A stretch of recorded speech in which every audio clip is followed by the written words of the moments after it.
Well, thank you so much for joining us for this conversation. This second one is, you've seen it on the screen.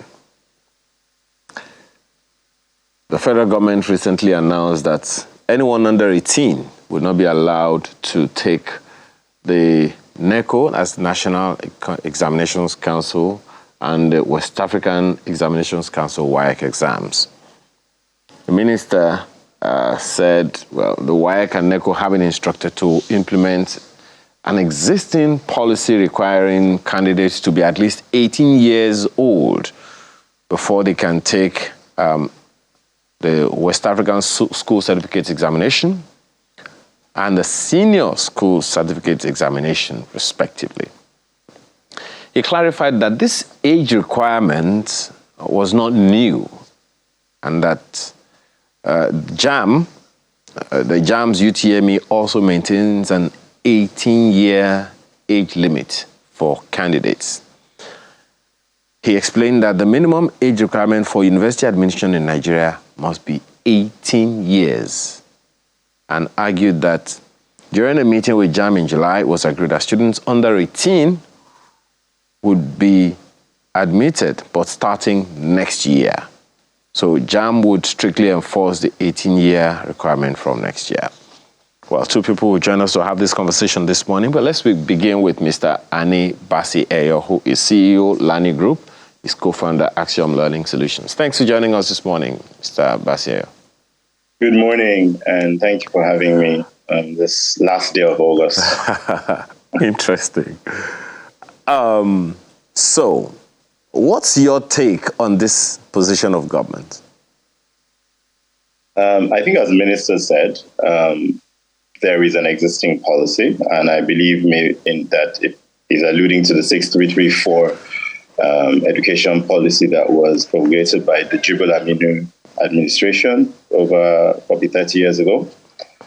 But I think fundamentally, we need to understand that we have a learning crisis in Nigeria. We have a learning crisis, we have a skills crisis, and we have a labor migration crisis, the Japa versus Jakpada syndrome. And tertiary universities are an important ingredient in transitioning professional and technical skills in certain disciplines.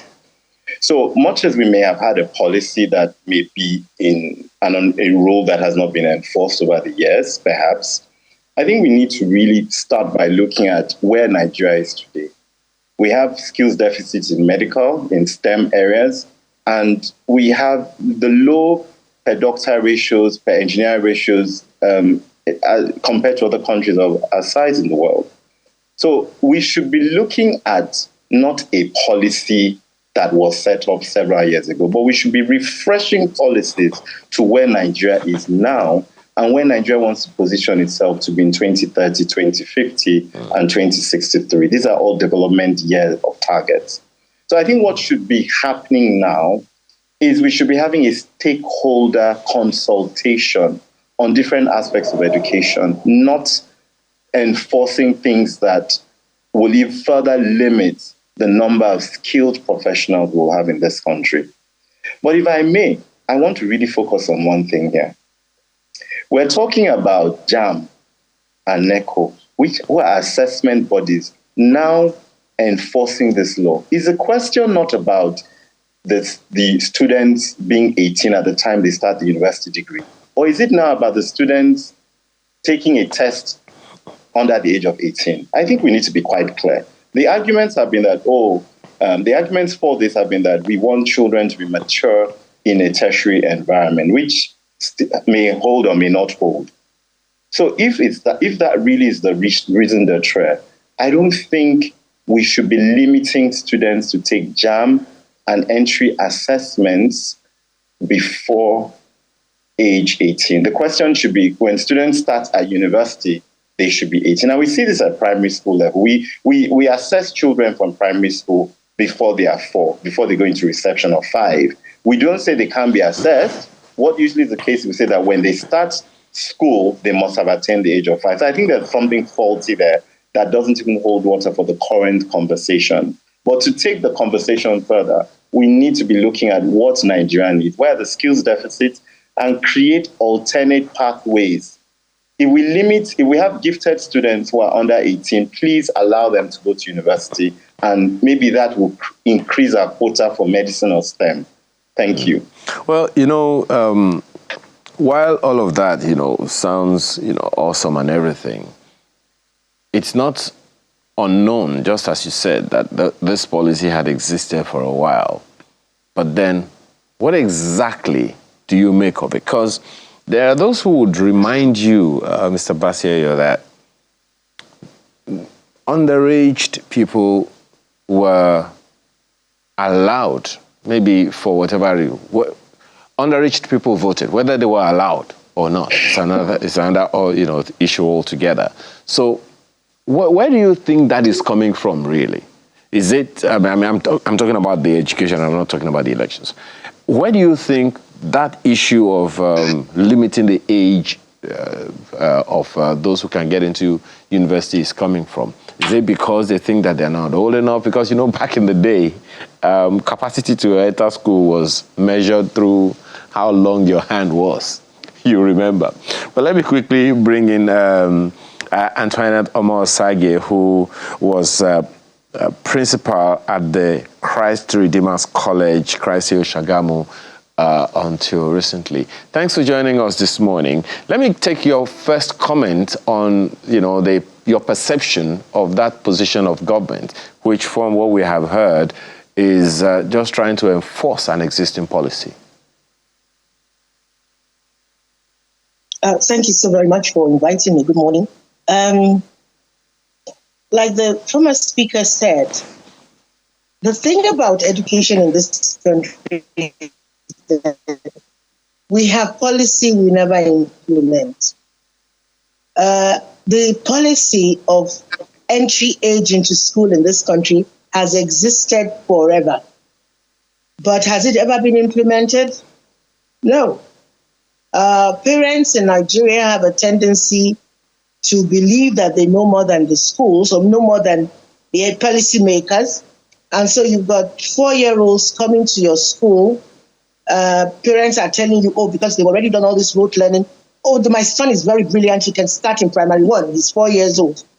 And so they start off the children so early that by the time they are in SS3, there is a hurry up and wait situation there. They started up in a hurry. They get to SS3, they are 14, 15, and certainly they would need to have to wait in order to be, go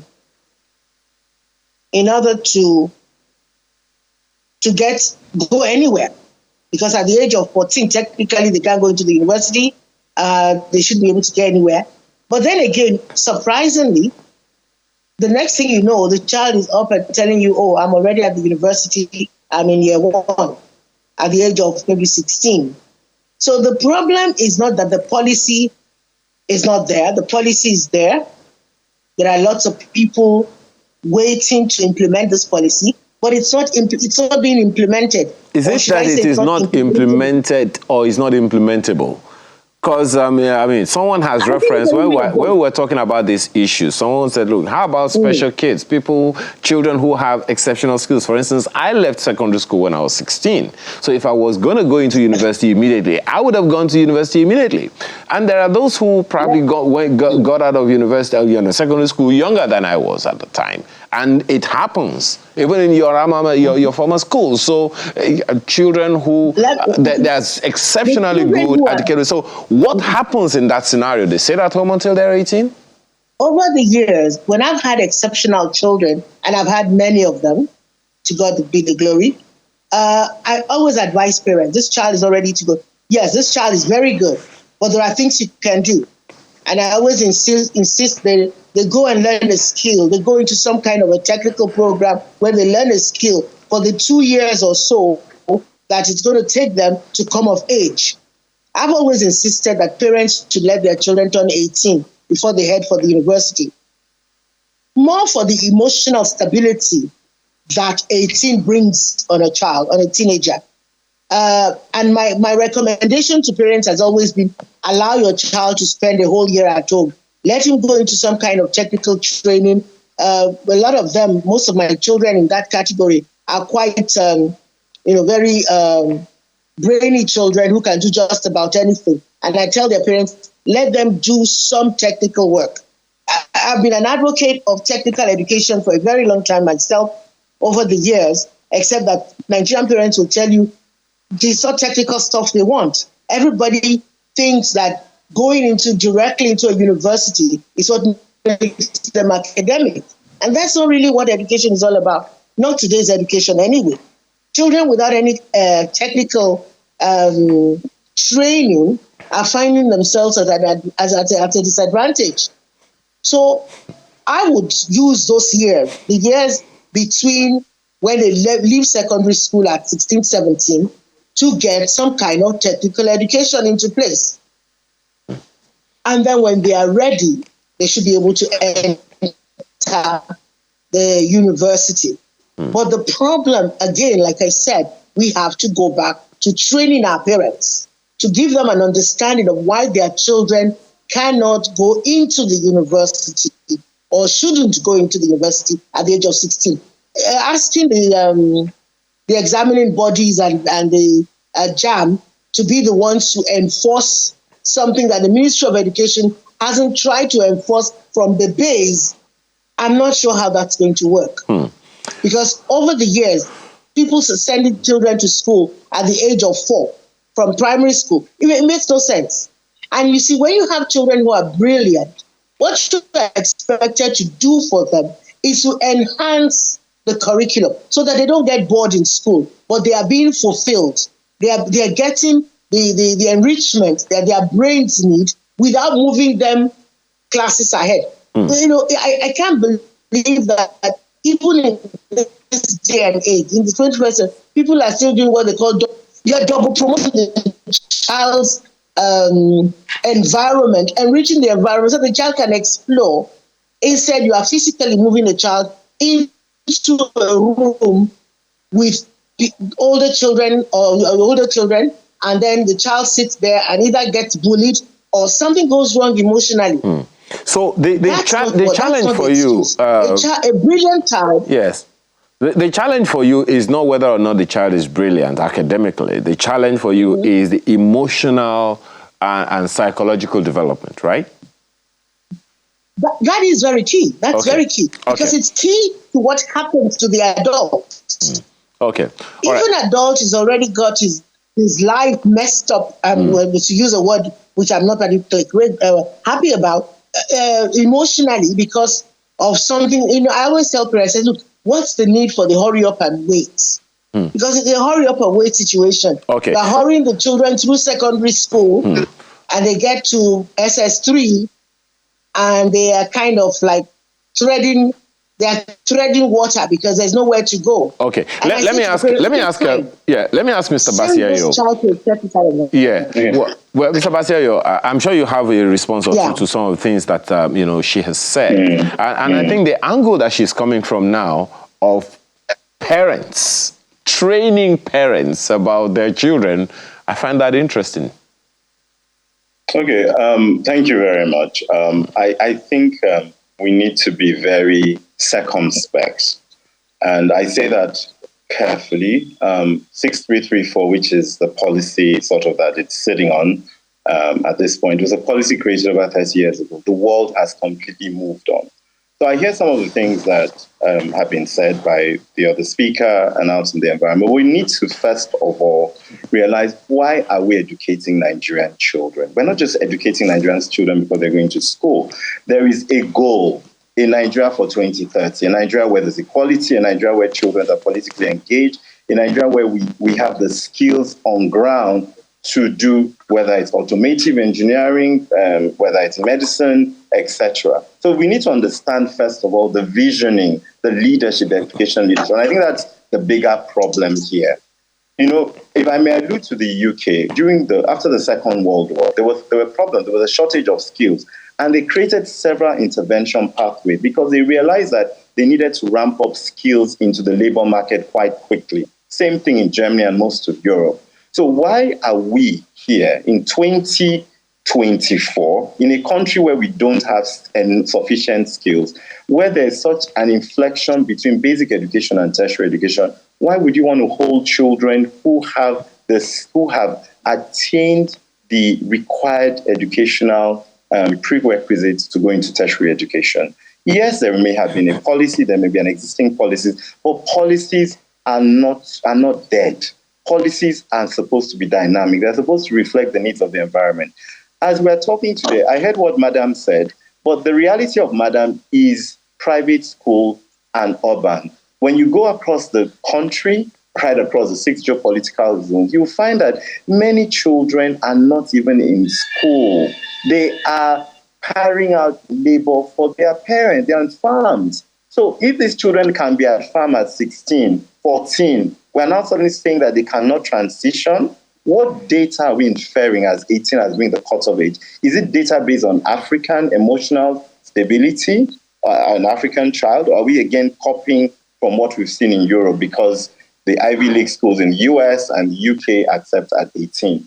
I think we need to really focus on our problem. We have a learning crisis. 21 million Nigerian students are out of school. Our labor market, we don't have skills. Jobs are not being fulfilled because we don't have people with technical skills and academic skills to fill out those jobs. If we are creating a policy and we say it must be 18, it's not the assessment and testing bodies that enforce or should enforce that. It should be the universities, the institutions where the children go into. If you do common entrance, you can't say that back in the day. You won't say because I was 9, I won't do common entrance. It's at the point of entry into St. Greg's or King's College that the principal will send me back. So it should be what happens at post-UTME. Thirdly, a child may be 16 and finish with school, academic school, and you allow the child to do their JAM and, their JAM results and the NECO, and they pass. And they can then defer and say, okay, I want to go in at 17 or 18. And lastly, we need to understand that there are different pathways. There's a pathway for intervention. Several years ago, we brought in the quota factor. We brought in the quota factor because a part of the country was disadvantaged. So we need to understand that we have several Nigerian children that will not enjoy a common and shared prosperity because they are not going through a proper quality education. And why are we going on about 18? What is the quality of the program in the school? Should that not be the focus of what we're doing or what we should be talking about? That the quality assurance of our courses, the malpractices that even happen in the school, are not largely by these underage kids. They are even by kids, mature adults with masters and PhD. So let's have a very balanced conversation. We may live in urban centers, but Nigeria is not just about the urban. Nigeria has rural, it has farming communities, it has nomadic settlements, and these children must all share part of Nigeria's common prosperity. And that means that we need to start creating intervention programs to take a lot more people through academic, technical, and vocational, and age shouldn't be a factor. What we should be looking at here is a question of, do we have skills in 3-4 years' time to drive Nigeria forward? But to close my conversation and argument, let us stop being emotional. Let us be data-driven. If we're saying children are not balanced at 16, 14, and 17, what is the basis of your data? What is the basis of your data? Because at the same vein, we drive past the streets of Nigeria and we see underage children hawking and we don't make noise about it. Thank you. I'm sure, Ms. Omosage, you want to respond to some of the issues raised? I certainly do. Let me begin by saying that this 6334 educational policy is over 40 years old. It came into existence in the 80s. That's number one. Number two, unfortunately, the 6334 was never, like I said, properly implemented. Because built into the 6334, had it been implemented, we would have skilled workers. Because inside that program at the time, inside that policy, children were to learn from JSS 1 to 3. There was a lot of technical education built into it. But like I said, a lot of policies in this country never get implemented, and I believe that's a proven fact. And I do recall sometimes in the late 90s and early 2000s, the short period when Dr. Mrs. Ezekwesili, Obi Ezekwesili, was Minister of Education. She was trying to do a turnover on the national policy. And she stated something that I've held on to ever since as an educator, that the way our system, the original 6334 policy was stated, was that by the time our children are coming out of our secondary schools, and this had nothing to do with private or public schools, I mean, urban schools and country schools, but this had the entire nation, technically, was supposed to implement a 6334 policy that required all JSS 3 graduates to be technically compliant, because that curriculum was loaded in the junior school, loaded enough for children to come out of junior school with some very basic technical skills. The idea at that time was that when the child comes out of our basic school, regardless of where the school was located, the child would have some skills that would enable that child, if it turns out that GSS 3 is a child's terminal. Actually, GSS 3 was a terminal point in education at a point. And what that meant was, if in GSS 3 the child decides, oh, I'm going to go into the university, then they go into senior secondary school. If the child says, no, I think I'm going to do technical, then the child can go into the several technical schools, which at that time were opened. Unfortunately, as it has turned out, that particular project, that policy, that aspect of the policy never really got off the ground.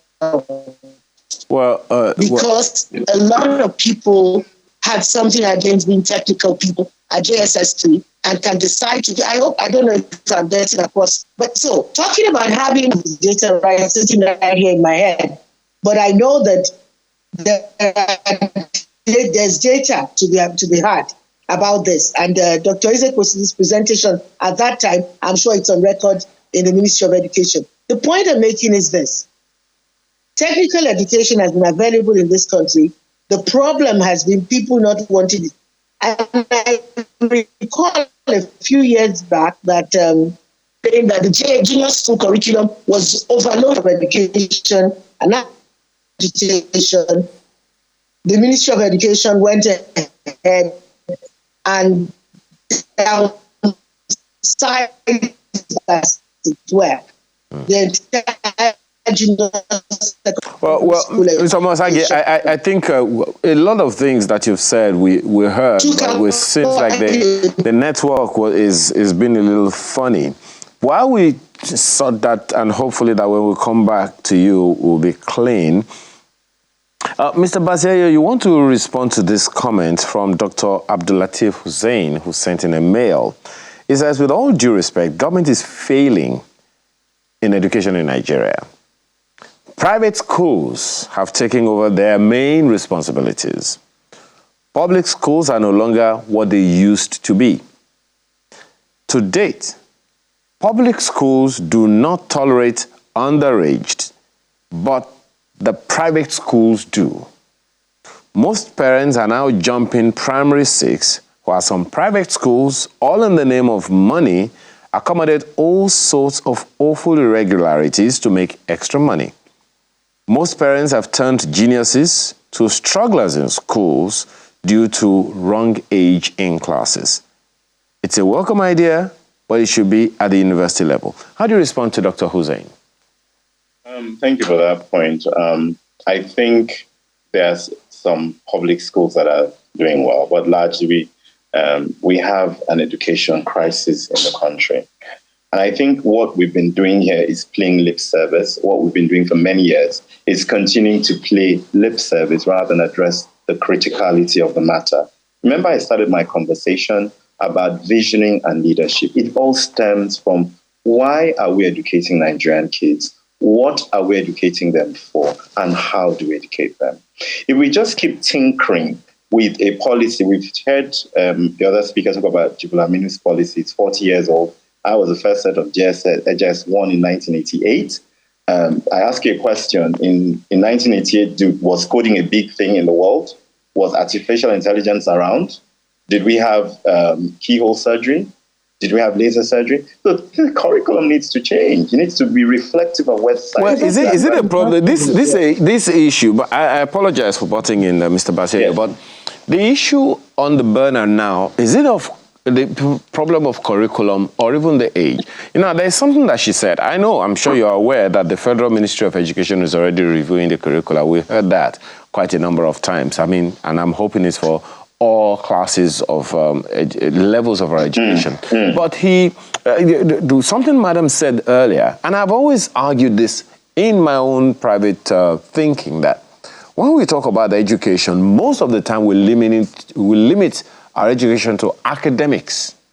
So we do not talk about social education.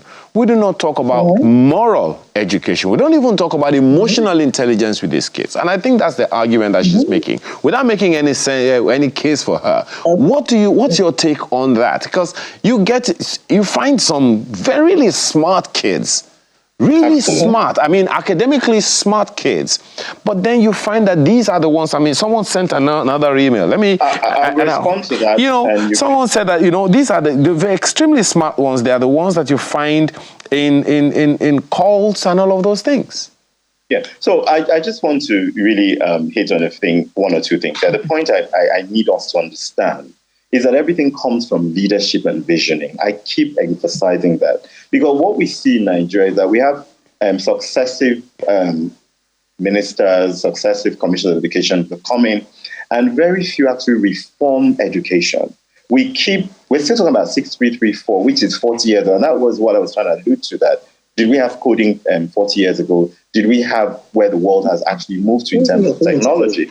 So we need to revisit why we need education in the first place. And you are absolutely right. It's not just about the academics. There's technical education. There is soft skills as well. So when you talk about emotional intelligence, if the system is truly working, I have an education. I sit on the board of an education technology company that trains teachers. We train teachers at basic education level in emotional intelligence. So if a teacher has those skills, they can build the child alongside with the parent from age 7, 8, 9, 10. It's not suddenly that the child needs to mature at 16, because those things have come in through the after-school club activities. They've come in through successive guidance counseling. It's a woven tapestry. Education is not just about testing a curriculum and then you test and assess the output of that curriculum on a child and then you transition them. That is where we're having a big problem. Madam referred to Dr. Ezekwesili's report. Dr. Ezekwesili's report is 17 years old. We need a round table now. We need to create a state of emergency in Nigeria, the education sector, have a round table with multifaceted representation to rebuild the education landscape. Every other thing we're doing, we're tinkering with an old engine. The question you mentioned about the private school, yes, there are private schools that, address the whims of the parents. It's not dissimilar. It's also termed in developed countries, a global thing. Why do you think that happens? It's because the private school inspectorate division is not doing what it's supposed to do. Quality assurance it's an integral part of education. So if you are either doing that as a ministry or as government, we need to enforce and quality assure schools. So, for instance, we know we have a broken budget, and I really think at this point, the federal government and subnational ministries of education should truly become regulators. They should stop trying to be the provider as well as the regulator, because it's not working. Okay. Well, madam, back to you now. And I'm sure that you want to react to one or two things that he said, but there's also this email from Dr. Ojo who says, like Ayo, I left secondary school at 16, but of course, we did only 5 years of secondary school at that time. So if you simply add 1 year to the 5 years we used to spend, I would think that minimum age should be set at 17. Mr. Ayo's position is rather simplistic. You see, academic qualification without the corresponding emotional and chronological maturity is a recipe for failure. Many of the children being recruited into cults are the young, academically brilliant, but immature ones. Okay, well, let me first of all say something about the data we use and the rest of it. You know, with education, yes, the curriculum, Dr. Eze's question is 17 years, it needs to be reviewed. There needs to be a roundtable. That is all, it's all a given. Because every child want to do anything with education, you need to sit down, because the world is there. What I believe we're talking about here is getting the base right. If you're going to build on anything, you have to have a good base. And when it comes to education, the base is where you start to talk about what's going to happen when the children are turning 17, 18. Like I said, government has put down what they believe is a foundation. Is the foundation old? Yes, it is. But sometimes it's not every time you have to, invent a new wheel. The wheel has been invented. Just decide how you want to use it and what you want to use it for. Nigeria has an educational crisis. There's no doubt about it. And the crisis comes in several forms. We have a content problem with our curriculum, and that needs to be reviewed because, like you said, we're now dealing with AI, we're dealing with coding and all the rest of it. I recall years back, let me use typewriting, for example. One of the things was expected to teach in junior secondary school was typewriting and shorthand in those days, talking about 25, 30 years ago. And then as times went on, it was no longer typewriting. We couldn't even get typewriters to buy. It became keyboarding. We're coming into the age of the computer. So schools began to change to keyboarding. But you will find that the children who learned how to do the manual typewriter moved into the world of keyboarding a lot faster. They had a basis. All of these things have always been in the curriculum. Do we need a content review? Certainly.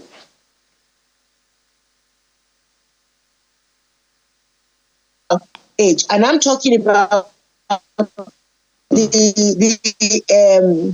how would I put it now? Should your child be learning technical? Every child requires some technical knowledge, as it was in the original JSS curriculum, where they learn enough about introductory technology to pick up the various areas there. Metal work, wood work, leather work, in the science areas to deal with. Children were learning metal work. They were learning auto mechanics, all within the technical program at that time. But over the years, because, again, parents felt the technical stuff was a waste of the time of their brilliant, they took it out of STEM.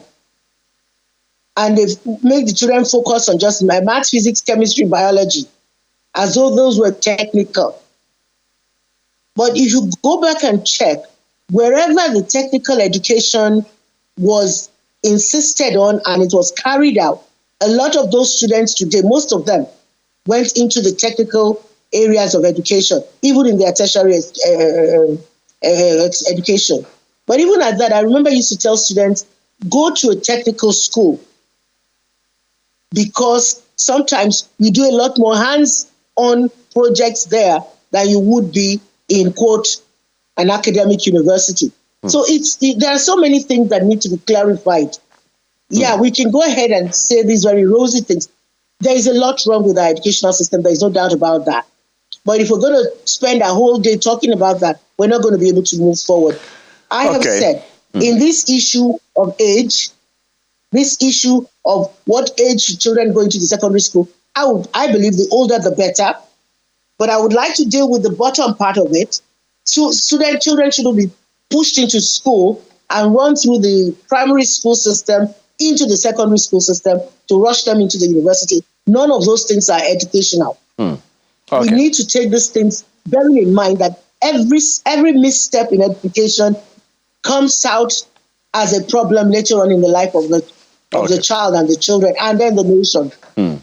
Well, that's very important to bear in mind. There are so many, apparently there are so many angles to this issue.